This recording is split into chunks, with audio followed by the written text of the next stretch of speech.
वज़ीर लगारी साहब, पंजाब में इलेक्शन पर चीफ जस्टिस के अपने फैसले पर नजरसानी करेंगे? मेरे ख्याल में चीफ जस्टिस अपनी इस ख्वाहिश का इजहार करते रहे हैं कोर्ट नंबर 1 में कि हुकूमत को इसके रिव्यू के लिए दरख्वास्त देनी चाहिए थी। उनके नज़र में क्या था, उनके जहन में क्या था, वो क्या सोचते थे, कैसा उनका ख्याल था और वो क्यों ऐसा सोचते थे कि उनके फैसले के खिलाफ रिव्यू की अपील आना चाहिए। और उसके मुताबिक इलेक्शन कमीशन ने एक रिव्यू की अपील पहले से की हुई है और हुकूमत ने भी कर दी है। तो इससे बात बहरहाल जो है वो आगे चलेगी, क्योंकि जो वो तारीख गुजर चुकी है जो तारीख सुप्रीम कोर्ट ने दी थी। और मेरा ख्याल है कि वो तारीख भी आईनी तकाजे के बरअक्स थी। आईनी तकाजा 90 दिन के अंदर इलेक्शन कराने का कहता है और 90 दिन जो है 14 अप्रैल को ख़त्म हो चुके थे सुप्रीम कोर्ट के सामने, इमरान खान के सामने, पीटीआई के सामने, सदर अलवी के सामने और पूरे पाकिस्तान के सामने 14 अप्रैल गुजर चुकी थी। और 14 अप्रैल 1 मार्च को जो फैसला दिया गया, ये 2-3 का था, 4 का था, नहीं, ये जो है फैसला दिया गया था 1 मार्च को। और 1 मार्च को फैसला ये दिया गया कि आप 90 दिन में इलेक्शन कराएं। और 90 जब इलेक्शन की तारीख दी गई वो 90 दिन से आगे की थी, 106 दिन की थी। तो वो तो वैसे ही गुजर चुकी थी और इस पर सब मान भी चुके थे, ठीक है जी 30 अप्रैल को इलेक्शन करा लें। फिर उसके बाद जो है वो आगे चली गई, 8 दिन और आगे चली गई, फिर उसके बाद और आगे चली गई।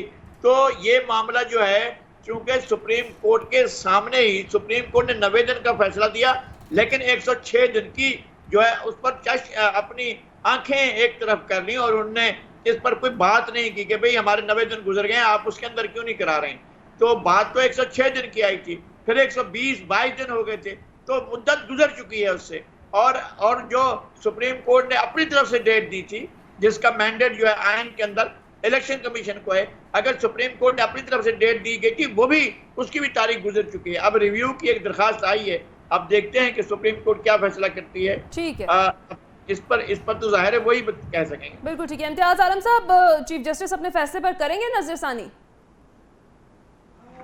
मेरा ख्याल है ये एक बेहतरीन मौका है कि इलेक्शन कमीशन का जो आईनी इख्तियार है उससे मान लिया जाए और जो इलेक्शन कमीशन 7 अक्टूबर को इंतखाबात की तारीख दे रहा है उसमें सारी पार्टी इत्तेफाक कर लें, वरना शायद इंतखाबात 7 अक्टूबर को भी ना हो।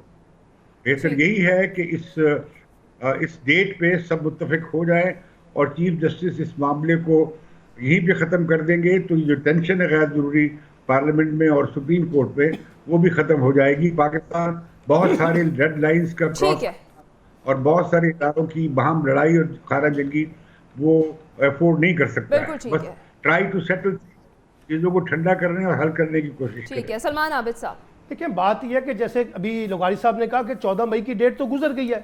अब अदालत के सामने 2 ऑप्शंस हैं। एक ऑप्शन ये है कि वो जो लोग इसके अंदर मुलव्वस हैं और जिन्होंने 90 दिन के अंदर इलेक्शन नहीं कराया, उनके ऊपर तौहीन अदालत लगे। दूसरा रास्ता इम्तियाज आलम साहब बता रहे हैं कि वो जो रिव्यू अपील आई है उसको बुनियाद बनाए और एक नए इंतखाबात, एक ही दिन के अंदर इंतखाबात होने का कोई रास्ता निकाला जाए और हुकूमत उसको तय करे, इलेक्शन कमीशन उसको तय करे और एक मफाहमत के साथ आगे बढ़ा जाए। लेकिन एक बात ज़हन में रखिए, ये भी पाकिस्तान की तारीख की एक अच्छी, जिसे कहते हैं एक नज़ीर हमारे यहाँ सेट होने जा रही है कि अगर हुकूमत चाहे तो वो इंतखाबात को पोस्टपोन करने के लिए कोई भी रास्ता इख्तियार कर सकती है, जिसकी निशानदेही अभी इम्तियाज आलम साहब ने कहा कि उनको अक्टूबर में भी इलेक्शन होते हुए नजर नहीं आ रहे। एक दफ़ा जब आप ये ट्रेंड तय कर देंगे, असूल तय कर देंगे, तो कोई भी हुकूमत अपने इन रियासती इदारों को बुनियाद बनाकर वक्त के ऊपर इलेक्शन ना कराने के लिए कुछ भी कर सकती है, कोई भी हिकमत अमली इख्तियार कर सकती है। इलेक्शन कमीशन को भी इस्तेमाल कर सकती है, वजारत खजाना को भी इस्तेमाल कर सकती है, वजीर दाखिला को भी इस्तेमाल कर सकती है, वजारत दफा को भी इस्तेमाल कर सकती है, गवर्नर को भी इस्तेमाल कर सकती है, इलेक्शन कमीशन को, यानी सबको इख्तियार कर सकती है। अगर ये असूल तय हो गया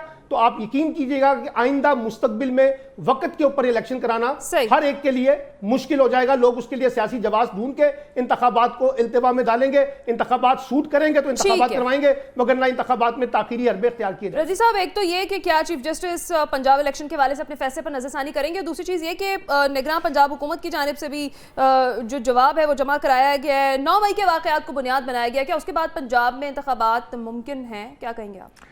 देखिए, कुछ भी मुमकिन होता है और कुछ भी मुमकिन नहीं होता।